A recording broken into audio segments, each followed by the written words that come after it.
Welcome to Transformative Principal. I am Jethro Jones. I'm back hosting Transformative Principal for this episode and probably for a couple more before you heard this one. Today we're talking with Shelley Groves, who has been an educator for 25 years.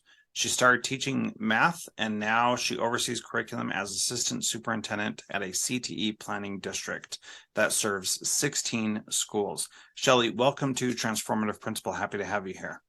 Thank you. Excited to be here. Going to have some good conversations. We sure are. Now, we need to talk first about this thing called a CTE planning district. What does that even mean? So in Ohio, career technical education can be delivered several different ways. One of which is to be a part of a career technical planning district. In our case, 16 school districts over 700 square miles came together and said, hey, economies of scale, we can have one really exceptional opportunity for students to experience career technical education. So let's kind of pour into this one district that will serve the 16 of us. So we do have two campuses, one in Fairfield County, one in Franklin County in Ohio. Again, serve 16 districts. We average about 15 to 1,600 students, only juniors and seniors. So these students are kind of moving out of the career exploration and really into the workforce development part. They know what they want to do. Basically, we're considered a school of choice. Students do apply to come to our school. They are not required to be here. It is an option. So do a lot of community services within those 16 school districts, getting our name out there and letting students know the opportunities they have with us. So.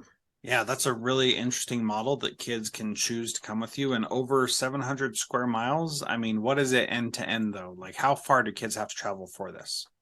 Some schools, some students have to travel. I would say it's a good 1 hour bus drive for them. We skirt around. If you know Ohio, Columbus is kind of in the center and we serve around that, if that makes sense. The southeastern portion. Okay, of that area.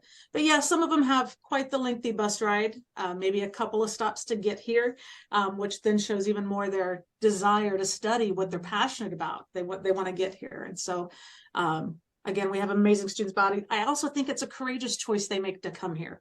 Again, when you have to ride the bus for an hour and you're stepping out of a school district that you've known for 12 years and you're coming to a brand new school, it can be a little intimidating. So I kudos to those students that make that choice. Yeah, and high school is that time where, like, what I've heard my whole life is you never want to move during high school because your kids are going to be losing their minds. And yet these kids are choosing to do that. You will traumatize them if you move to a different school district during the junior or senior year. So yes, we say in Ohio, we hear a lot that students are either running away from something when they make the choice for career tech or they're running towards something. So we really like to be the option that they're running towards, not necessarily running away from something. Yeah, no kidding. That's important. Students also in Ohio are required to have work-based learning experiences. Can you tell us a little bit about that as well? Yeah.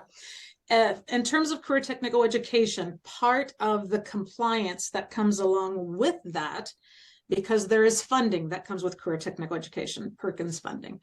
And one of our compliance buckets is work-based learning opportunities. That can be everything from it. General definition is they are getting real world experience. They're doing the job, whether it be in a school-based enterprise model, they're actually leaving during the school day and going onto the job site, working with business partners, entrepreneurships, starting their own business. Even internships, externships, apprenticeships, all of that falls under the work-based learning. And for compliance, each program is supposed to have a certain percentage to meet that threshold. It is relatively new in the state of Ohio, so we're still in a hold harmless state. But as for our district, our planning district, we are sitting at about, I want to say 11% of our students are getting those experiences, and that's seniors, because they're coming junior year getting their training, and then senior year getting out to do some really cool stuff on the job sites.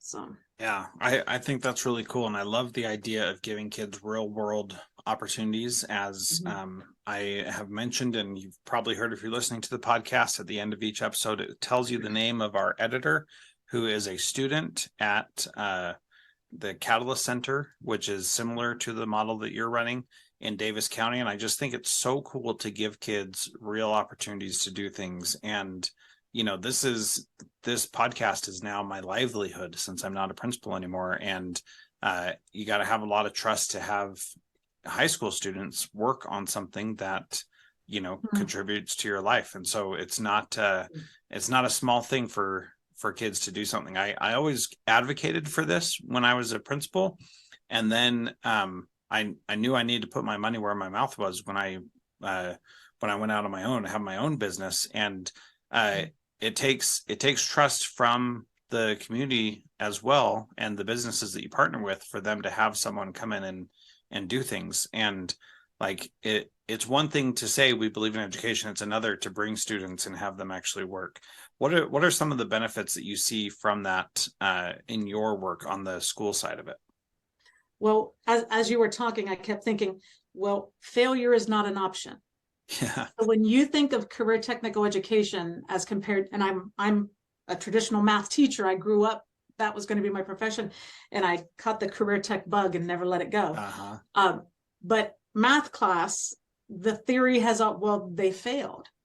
But when you're studying, let's say the student that's going to be reviewing this, failure is not an option. There are certain skills they have to have. And if they didn't get them in training, you're going to keep trying and trying again until you get it right. And you're not going out until you've got it right. And I think that's one huge benefit of career technical education. When I was talking to our one of our welding teachers over here, he made the comment, my students don't fail. I don't give them the opportunity to fail. Because if they don't get it right the first time, I'm going to show them how to do that weld again, whatever it is, and they'll keep trying it. So failure is not an option for these students, especially, again, when you're passionate about what you're doing. Yeah. Well, and if they actually have to go out and do that thing for real, Yes. a weld that is not done right can have huge life-changing consequences, life-destroying consequences. And so it really has to be done the right way. And if it's not, then it literally, people can die depending on the things that you're doing. And so it is very real. All right. So let's talk a little bit about the bug that was planted in you about a year ago, where you said that somebody questioned why we're afraid to ask for student feedback. Can you talk about that a little bit and what it's led to you understanding or figuring out now? Yeah, so last year I attended the National AASA conference, and one of the presenters, as you said, made the comment, why are we afraid to ask our students for feedback, for input? What are we afraid that they're going to say? And since then, it's been swirling in my brain of whether it is a student giving feedback to a teacher. What am I afraid that they're going to say about me as the educator standing in front of the classroom?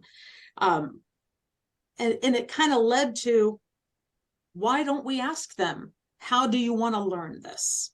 How can we teach this better for you? So I've kind of gone down a rabbit hole with this and looking at our curriculum. As I said, we serve 16 school districts. We are pretty much a school of choice. We know students that come here, they learn they're very hands-on. They're studying welding, pre-nursing, cybersecurity. They're very hands-on. But over the past years as I've had a chance to talk to our academic instructors, our academic model didn't reflect what's happening in our career tech labs. Not necessarily hands-on. So the push has been, let's be project-based. Let's be inquiry-based. Let's change the way that we're teaching. We don't want the same old, same old. We know they love their labs. We want them to love the academic model as well. So 2 years ago, I went to our English teachers and I told them, I need your help with this. As we looked at the state of Ohio standards for 11th and 12th grade English language arts, we brainstormed. How could we allow students to have more voice and choice while still covering these standards? So we provided students with a survey, and they gave us some suggestions as, these are things I'd like to learn about. We whittled it down a little bit and started writing some curriculum. Now we have semester-long courses. One of such as children's literature. It's really cool. They have special speakers coming in, writing their own children's books. We have inquiry passion projects. Some students are working on doing presentations about knitting and quilting, but all of these ELA standards are embedded in that semester-long course. The other opportunity that this gave for students that wanted to be able to leave during the school day, during their senior year, having a semester-based model allowed them to double up on some credits so they could get out earlier during their senior year and spend the whole day out.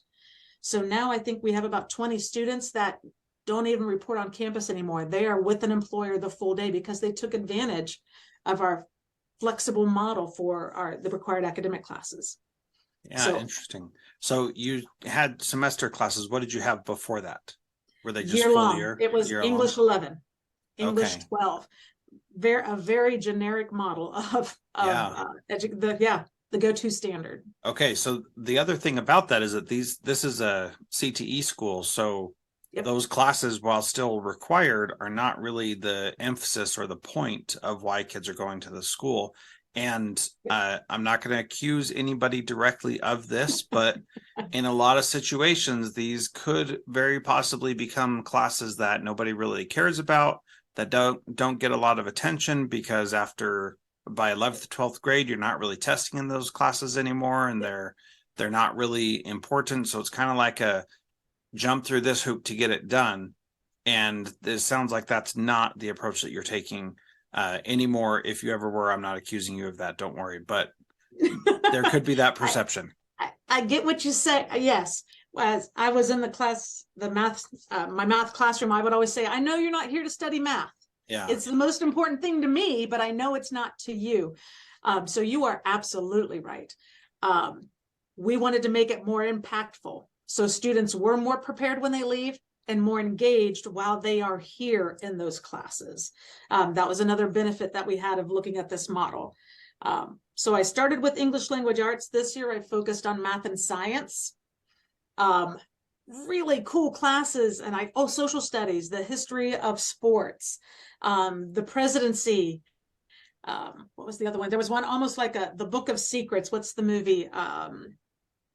Nicolas Cage, you know what I'm talking about, where he's following. National Treasure. Yes, National Treasure. So talking about all the secrets that come along with the government and what's true, what's not. These kids are still so creative in some of the suggestions they were bringing forth.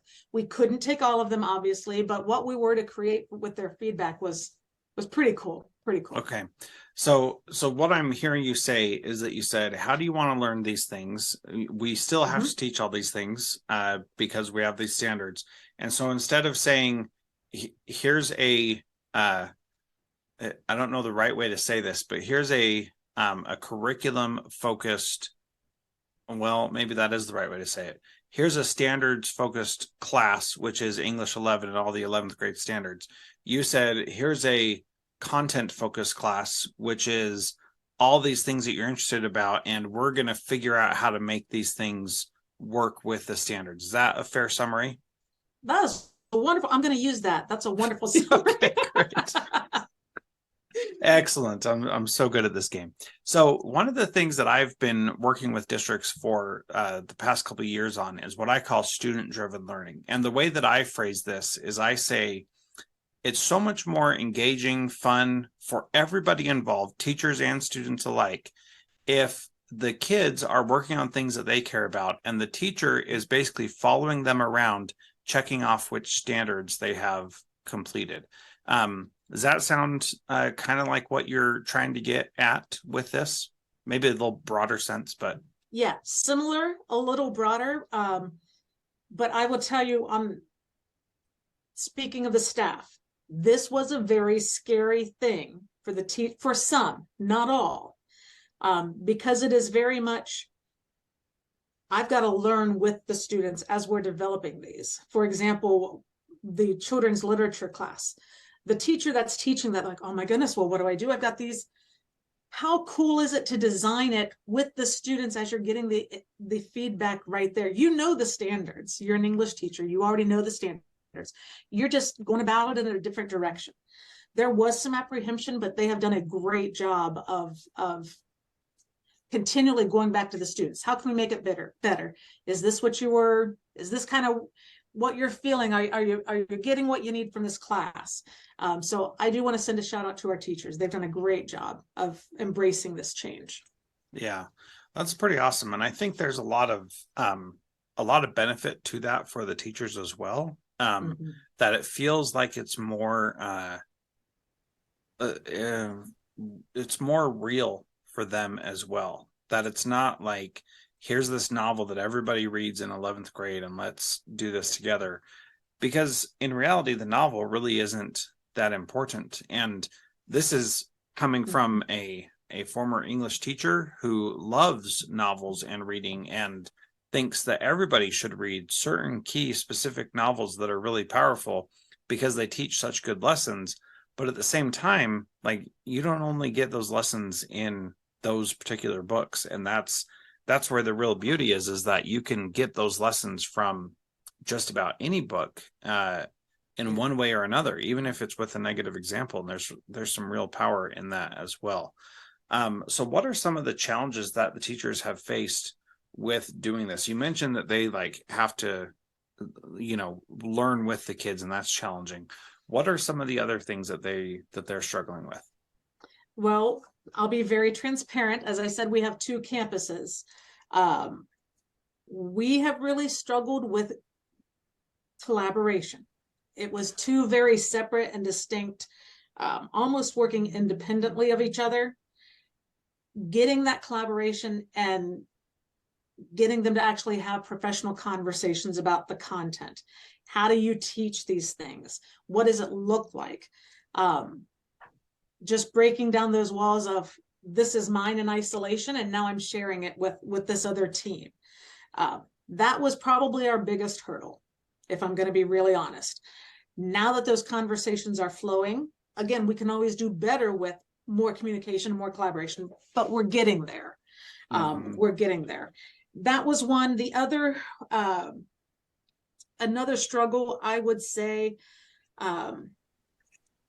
the concern of, well, is this changing? Are we changing courses every year? Are we going to go through this huge curriculum review every year? And just kind of putting their minds at ease. This process we just went through, I think as they're looking back, it was pretty fun. It was a lot of work, but it was, and I'm not an English teacher, and I thought it was cool. I thought it was fun. I'm a math person, so I never read so many English standards in all my life. I thought it was interesting. How are we able to kind of piece this together for them? And I think looking back now, they're getting better at realizing we have to be flexible. If we're so rigid, we're going to be right back in that same old, an English class, the sit and get model, if we're not careful. Here's a crazy question. What would it take for students to sign up for English credits and basically say, here's what English is, I'm just going to take this, and then either be grouped in classes with their peers who are interested in the same things naturally, or so, like, for example, let me explain that just a little bit better. So let's say that somebody's interested in this children's literature class, and they want to do work study also, so they really need to have children's literature in the morning. But because the teacher's trying to teach so many different English classes that she can't just have, children's lit in the morning, she needs to have it in the afternoon because that's when other kids are. How do you make that transition to where it almost doesn't matter when the kid takes the class, that they can get what they need or what they want out of it in a powerful way? How do you manage that? Well, we're not there yet. Okay. Yeah. Let me, I see the grin. We're not there yet. But working there. Again, the flexible scheduling, We're dipping our toe in right now to see what could that look like. Having some conversations. Are there things that maybe an online resource or that they can take it over the summer? What, blowing up the school day? Do we do something after, like have an after school hours, before school, before the first period bell? How can we be a little bit more flexible? Now I didn't know if you were alluding to, back in the day, we did have what was called applied academics, which if you were in, let's say, construction, all of those construction students went to every class together, because the theory was they're all going to have similar interests. So let's teach English, or I taught my construction students how to do so many how many courses of concrete block does it take to build a building, blah, blah, blah. So that was kind of busted up, I would say about 10 to 12 years ago. 15, probably more like it. Students now, when we did a survey, Dwight Carter, I know you know Dwight. Yep. He's been on this podcast, I think, twice. So yes, he's done some great things with climate and culture, and really getting students feedback, a sense of belonging.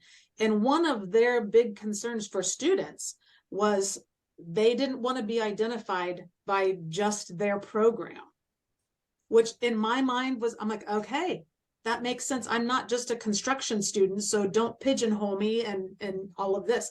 They wanted that freedom, wanted that liberty to take all these different courses. So we're working on the scheduling. I don't have a final answer for you, but we're working, how can we be more flexible now that we've got all these different offerings?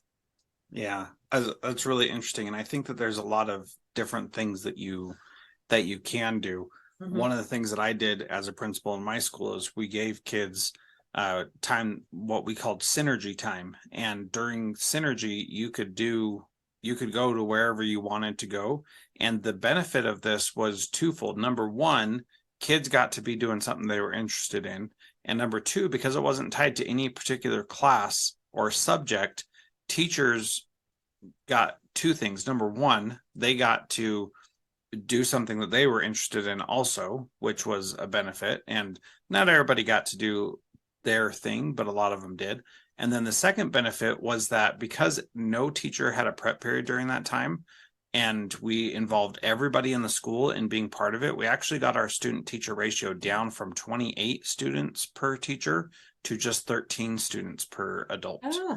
Which was amazing. And then teachers were able, now that doesn't mean that everybody had that many kids in their class, but some people had even less than that. And one teacher in particular, she wanted lots of kids and wanted lots of projects happening in her classroom, and she could handle it and like thrived in that chaotic environment and could keep everything straight. And so she had like 35 kids in her class, and it totally worked, because the ones who didn't want that many kids at once didn't have to have them. And the one or two who did could really handle that many kids. And so the principal, I took classes, the assistant principal took kids, the counselors all took kids, and then paraprofessionals also took kids as well. And so when, like with things like attendance and things like that, we had, systems in place that a teacher of record had them, but really it was the other person who was in charge and did what needed to be done. And what was really fascinating about that is that all these kids had these opportunities to do things that they never had the opportunity to do before. And we found so many more standards that they accomplished because of that, through different disciplines, through things that we didn't even teach in middle school, but that we taught in high school, that we could pull down from there and say, yes, this kid knows these specific skills. And when we took the label of a particular class off of it, then it gave a lot more flexibility and opportunity for them to cram a lot more learning into that time period. Does that make sense? Absolutely. We're piloting something this year, so lots of bugs that we're working out. We're calling them Focus Fridays, and there's about 6 of them, and there are no classes on those days. It is, we have different sessions that you can attend. One of them was gratitude, how to show gratitude. a gratitude journal. They made a gratitude journal and social emotional health and learning. I think they were doing some cooking classes that students not in culinary could come for a little session and learn to do something. And it was breakout of the goal of these Focus Fridays were to expand learning, enrich learning, break it out of the traditional classroom setting. Teachers teach them how to knit. If someone wanted to knit, show them how to do it, and do different things. So again, we've got a lot of bugs, but I like the idea of I might have to pick your brain about that for a little bit. Yeah, for sure. We can certainly talk more. What's so cool about these alternative approaches to learning is that none of them say the standards don't matter. What they do say that I think is really important is that the titles that we have for classes, those really don't matter. The person who's teaching them still matters, but not as much as it did before. Like, you don't, for example, with your knitting example, you don't have to have someone who's great at knitting be the one who is teaching that class, because there are a lot of alternative ways for kids to learn things. And anytime I need to fix anything in my house or on my car, the first place I always go is to YouTube. And there are super nerds out there in whatever thing you want who can teach you how to do it probably better than anybody in front of you. So my very first year teaching, I got hired 2 weeks before school started, and we had this advisory system in the middle school I taught at that gave kids voice and choice, and it was cool. But it was like 20 minutes at the end of 2 days, so you could never get very deep into anything. The synergy thing that I created was closer to your Focus Fridays, where we had 3 total hours in the week on 2 days, so that kids could have time to go deep. So I get hired, and they're like, oh, by the way, school starts next week, and on the 3rd day of school, advisory starts, and you're doing an advisory on juggling. And so you need to teach kids how to juggle. We had a lot of kids sign up for it. So, do you know how to juggle? Because we could change it if you wanted, but do you know how to juggle? And I said, I don't know how to juggle, but I'll do it. And I've always wanted to know how to juggle, so maybe I'll learn how to juggle too. So the kids came in and I didn't know how to do it. And so I had to learn with them. And then we shared techniques. We looked up videos. And that was before YouTube really. So we had to find other ways to find videos and activities and things. And so it was challenging, but it was really a lot of fun. I built relationships with kids in a different way, which I think was the other added benefit that we don't talk about enough, that when you're what you've been talking about this whole time of teachers learning how to figure this stuff out, they have to have a different relationship with students than I'm the teacher, I know everything, and you're the student who is just an open vessel and I'm just trying to cram stuff in there. Can you share some of the benefits in the relationship building that teachers and students have experienced? Well, first off, I would say Brene Brown comes to mind, being vulnerable. Yeah. And just saying, hey guys, we're going to do this together. I haven't taught a children's literature class before. We're going to do this. Let's do this. And don't be afraid to try things. I think our students are excited about the courses because it is different. It's something different. If we don't try it, we're never going to know if it works or if it doesn't. Seriously, the Focus Friday, we can't be afraid to put ourselves out there. And so giving the staff the freedom and the permission, learn it, go ahead, it's okay. The other thing, I think the students are more receptive. I think they're really buying into the school is committed to me as a person, as an individual. They're investing in me. And then part of our new strategic plan, our values, passion for learning. What better way to model a passion for learning than to teach something maybe that's not your specialty? Maybe you're not good at mythology, but hey, let's learn it together. Here we go. Accountability, holding ourselves accountable, relationships. We're in this together. We truly are. This is my first year teaching it. This is your first year through this course. Let's make it happen. Let's see what magic we can make. I think it's really helped I'm going to attribute some of it to this. We have our first application round has just gone through, and our applications are up by, I want to say, a good 300 students that are applying, wanting to get into our school. And I think because they're hearing the good thing, not just what we're doing academically, but I think they're hearing, hey, these people are investing in the students. They're making some changes and doing some different things. Take a look at it. So yeah, I think that's really cool. So that piece right there, it speaks to the idea of what Seth Godin, when I interviewed him on this podcast, called enrollment, that instead of kids being engaged in school, we should want them to be enrolled in school, which means that they are actively working on being a part of that, and that it's not just a passive thing that they go through, that it's actually them taking responsibility for their learning, being in charge of their own learning, and then using the adults and teachers around them as guides and supporters to help them figure these things out. So I want to share something with you before I ask you my last question, which is the 5 stages of what I call student-driven learning. And it starts here with voice and choice, and then you have genius ideas. And voice and choice is like giving kids voice and choice. That's pretty simple. Most of us know how to do that. Genius ideas means involving some sort of genius hour within the classroom. So the real fulcrum, the change happens when you go to a school supported thing like what you're talking about, which is these Focus Fridays, that kids can have a system within the school that is supported for them to do the things that they're interested in. And then it gets to the next level, which is student initiated, where they're the ones who are like driving these things, and the adults are basically there saying, we'll help figure this out and make it work. But we're going to follow your lead and do the things that you're really interested in. And then the final level, which I think is just amazing, is where students are really driving it, and they're the ones who are like actually doing all the work, and the teachers are no longer doing the planning and prepping and all that.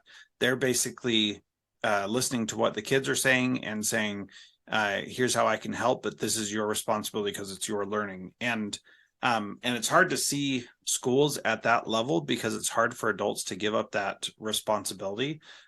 So what would you say makes it possible for your teachers to relinquish some of that responsibility so that they're willing to do the things that the kids are asking for? Lots of communication and not a lot of the why behind it. As I said, part of this was prompted because we knew students loved our labs. Not a big fan of academic, what was taking place in our school in terms of academics.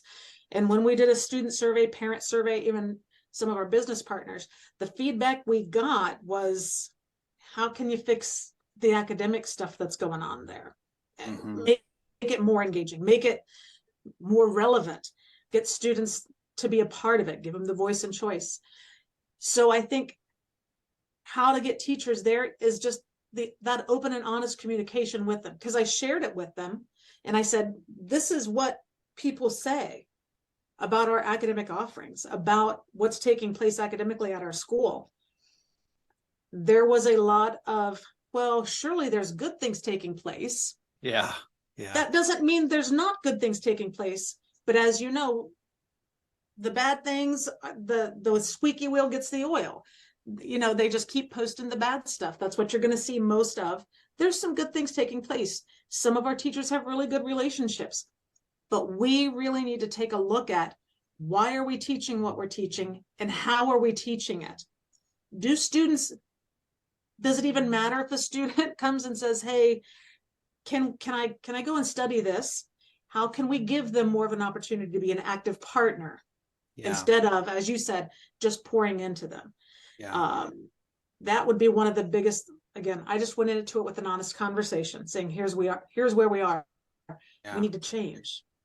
One of those questions that you hate being asked is, are you happy with your data? and that really shines a light on what you are and are not doing well. And a lot of times we think we're doing something well and the data shows a different story. And that kind of qualitative feedback data of how kids are feeling about what we're doing it does matter, and it has an impact on how they talk about the school, how they talk about their experience there and all that. So my final question for you, Shelley, is what is one thing that a principal can do this week to be a transformative leader like you? One thing. Try something new. Don't model it for your staff, and show that it's okay maybe if you're not successful on the first try, but don't give up. Keep how can I make it better? How can I make it better? You never really arrive there. So be prepared to learn and grow. Yes, absolutely. I think that's great advice. And I have found for sure that that there is no end to what we can learn and grow and get better at. There's no such thing as being perfect at something. We can always get better. So I think that's great advice. Definitely something to model. Well, thank you, Shelley, so much for being part of Transformative Principals. Great to interview you today and learn about all the cool things you're doing. Thank you. It was a wonderful conversation. Thank you.